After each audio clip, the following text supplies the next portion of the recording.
Alright, what's up everybody? Straight Davis with Rhythm Trucking out here on I-81 North, heading to Pennsylvania. Gonna bring a video to you guys about how to get your CDL, to get your trucking career started, or whatever you want to do with your CDL. You know, you might not want to be a semi-truck driver, but I'm just gonna go over a couple things that I've learned since getting my CDL and how to get it, and give you guys some pointers on that. Do have some notes here, so if you see me looking down, that's what I'm looking at. Got my girlfriend driving. We'll be team driving together cross country, OTR driving. So I actually just finished getting my CDL not too long ago, and she got hers a little while before me. So we're both still kind of learning the ropes, but we wanted to kind of bring together a video to discuss what it took for us to get a CDL, and maybe help some of you guys take the first steps in getting your CDL. So start out with, I'd say you need to pick a school.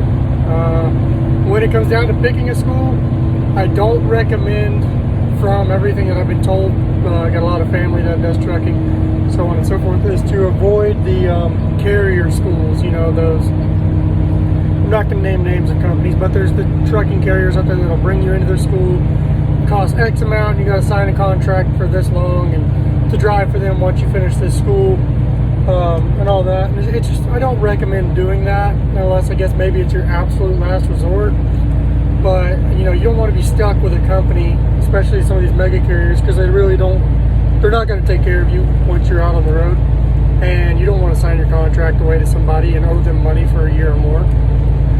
Second, I wouldn't say they're a bad option, but those 2 to 3 week schools where you go in, they churn out CDL drivers left and right. Not going to name any that I know of in the area where we're from, but I recommend avoiding those 2 to 3 week schools. You know, you're not going to get the skills or anything to really be a decent starter driver. You know, you don't learn how to do the yard maneuvers, how to drive on the road. You barely learn enough if you pass to get your CDL in that 2 to 3 weeks, and you have no confidence on the road, because what are you going to learn in 2 weeks about driving a truck between your pre-trip inspection, your yard maneuvers, and then taking that truck on the road and driving it? Yeah, you might be able to get the license if you are pretty decent. There's probably a lot of people out there that have done this route. But from everything that the recruiters have said and people that I've talked to have said, don't do that, because they're not wanting to hire out of those schools, because you're not trained and you're not adequate enough in your education to, or your driver training, to go to those companies straight out of school. What I did, what my girlfriend did, was we attended a technical college in the state of Georgia, Chattahoochee Tech to be exact. It's a great program. I think it's about 2 months long, 8 weeks total, and I mean, it was a very thorough program. You know, we had 2 weeks of class time where we sat down and learned the driver's manual, and you know, we learned about the different endorsements, things like that. You actually learn the information you need to be a truck driver out here, and they can give you more knowledge from their experience on the road, because they've got more time with you to share that with you. Then, you know, we moved on to the yard, and we had to meet certain requirements before we could move on. You know, doing your straight line back, offset, parallels, alley dock, so on and so forth. And in 8 weeks, it gives you the time to kind of, I wouldn't say perfect your skills, but hone them and learn your own techniques to how you want to do stuff. And I want to apologize if the video is shaky. We are, of course, rolling down I-81, like I said. But back to what I was saying is, you're not going to be perfect, but you're going to have more skill and confidence when taking your CDL test or going to work for a company. If you have more time out there in the yard behind the wheel, getting proper instructions and not being churned out every 2 weeks, you know. So, and then when you get out on the road with your instructors through a technical college, through my experience, they're able to spend more time with you and work with you to teach you how to do those turns properly, safely, how to shift up, down, tips and tricks for the road. You know, the driving test in different states varies, but in Georgia, there's certain things that you have to do on your driving test that, you know, real world applications not as used, such as double clutching. Georgia state testers require you double clutch up and down the entire test, no floating gears.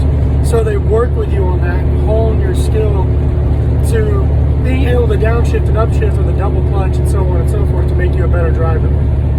And I really think that will play a good role in benefiting your career moving forward into picking your first job and then going on from there. Another thing is, like I said earlier, the recruiters are looking for people that are coming out of these technical college programs because they don't need as much training, they don't need as much babysitting. Typically, that's not always the case. There are the people that were going to need more help, even if they got their CDL through an accredited college program.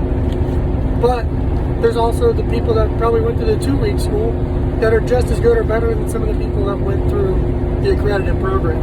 So, I mean, whatever route works best for you, you need to do. But personally, if you've got the time and the finances, I would recommend going through an accredited school because these employers like to see that. They want to see it. They want to hire from those programs more so than others. And it will just help you in bettering your future and career if you need to get a job immediately or to bounce jobs in the future, which you probably shouldn't do. The next step I want to talk about, once you've picked a school, like I said, technical college, you need to figure out how you're going to pay for school. Some people pay out of pocket, whatever it's cost you to go to that school, $1,000, $2,000, $5,000, depending on the school situation, so on and so forth. Then there's also, veterans. You have access to the GI Bill. Your GI Bill, if I'm not wrong, is applicable to the technical college systems of, Georgia, I know. So, sorry, I'm going to turn on some light here. It's starting to get a little dark. So use that GI Bill. Also, FAFSA. Most people in the U.S. will qualify for financial aid. That's a good way to pay for school if you don't have that available funding, such as, X amount of dollars laying around that you can just spend to go to school. So FAFSA is a good option. Every technical college will accept FAFSA. If you're eligible, you can look that up through your school, get help from the counselor, so on and so forth. Also, Georgia, this is Georgia specific. I don't know if other states have it. I'm pretty sure they probably do. But there's programs like WIOA, they're basically work programs to people who are needing to be retrained into jobs. They'll pay for your school. The state will pay for your school and pay you to go to school. So I don't know a lot about that because I didn't enroll in this program. I wish I would have known about it before. But in your state, go down to your Department of Labor or unemployment office or both and discuss with them that you want to potentially change careers or you're looking to go to school for this and see what options they can give you that might help pay for your school and pay you to go to school so you can pay some of your expenses while you're at school because 2 months if you can't work in that time frame can be rather hard, especially if you have a family. And then also another thing to remember is most of these companies, the big companies, almost every company really that talks to you about signing on with them is going to offer you a reimbursement program up to a certain dollar amount, typically like $5,000, $6,000, somewhere in that range. And what that's going to be is they're going to pay you once you start an extra, let's just say $100 a week to reimburse until the cost of your tuition for your program has been reimbursed, and they'll pay that out over a time frame until it's paid out, and then they'll quit paying you. So even if you get FAFSA or GI Bill or scholarship or whatever, you're still going to get that money reimbursed to you by most of these companies through their reimbursement program. So talk to them about that when you're looking at picking your company to work for straight out of school. And then this one's rather specific, but it applied to me, so I'm going to make a later video on this going deeper into my situation and what you should do if you're in this situation. So if you have a disability, missing or impaired limbs, I'm an amputee, there's a lot more stuff to do to get your license and leading up to getting your permit and training and everything to do that. And if you have a disability like a limb impairment or something like that, you need to look into that. And I'll make a video over the next week or two discussing, sorry it's getting shaky guys, discussing what I went through and basically to help you save time and money if you have any of these issues so that you can get on the road quicker with less stress. So we'll save that for another video. But I recommend some programs, they're going on to the next tip, some programs require, before you can even start class, to have your CDL permit on hand. You can't test for it in class before you can enroll. Some require you have it, and I know a lot of programs, especially in the technical college system, are moving to that so that their attrition rate or dropout rate or failure rate goes down. So just go ahead and start studying for that CDL permit. It's easy. There's apps out there. Go down to your local DMV, pick up the CDL prep book. Everything you need to know is in that book to pass the test and get your permit. Make sure that you can pass the DOT physical. Blood sugar is good. Don't drink Red Bulls before, or any energy drinks, at least a day before your physical. You know, make sure your eyesight and hearing's good before you go in there. And I don't recommend getting your physical done within 30 days. Like, I do it within 30 days of starting your class. Most schools are going to tell you when they need this set of documents ready. So just make sure that you get that DOT physical done. And a lot of times our school recommended where we should go, so they'll probably recommend somewhere for you to go to do your DOT physical. Next, we have drug and alcohol. It is a killer, guys. I had 3 people in my class fail drug tests and removed from the program, and it's just not worth it. All the employers are moving to hair follicle tests. The major companies are moving to hair follicle tests. It goes back 90 days. You won't have a job, and you could be put on certain federal watch lists. We got the drug clearinghouse. I think it got pushed back. I'm going to have to get more information on that. But you don't want to get put on that list because you're going to have to go to rehab to get taken off the list and to be employable and stuff like that. So just don't do it. If you know you're going to try to get your CDL and you're going to go to school, even if it's a 2-week school, don't do it, because it is mandatory that they drug test you, and they can the FMCSA or the DOT can drug test you at any time, and so can your employer. And if you fail that drug test, you're done. I mean, that's that. You know, some people look at different drugs for recreational use and medical use differently, but the government doesn't care in this instance. If you did it 2 weeks ago or last night, you failed that drug test, you're done. And in the Georgia Technical College system, if you fail a drug test, as of right now, from what I understand, you're not allowed to attend another technical college in that system, but you can still get your license through other programs such as the 2 to 3 week schools. So you'd have to do research on that, but I really recommend avoiding drugs and alcohol while you're in your training.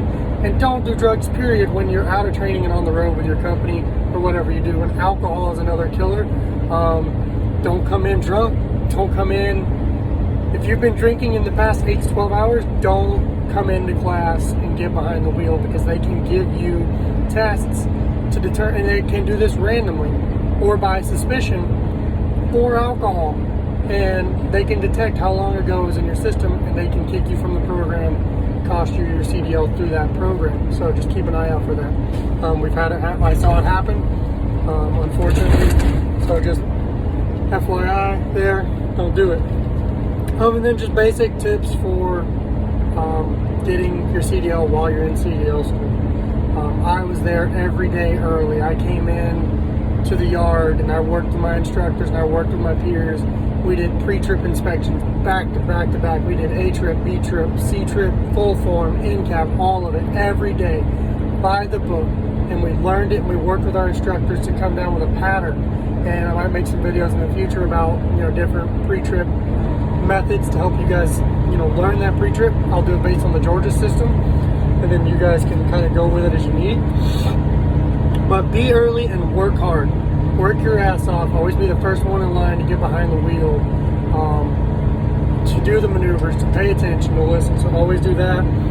And like I said, get as much time behind the wheel. On that yard, if there's a truck open for you to be doing alley dock or whatever, and you're standing around, get off your ass and go do that maneuver.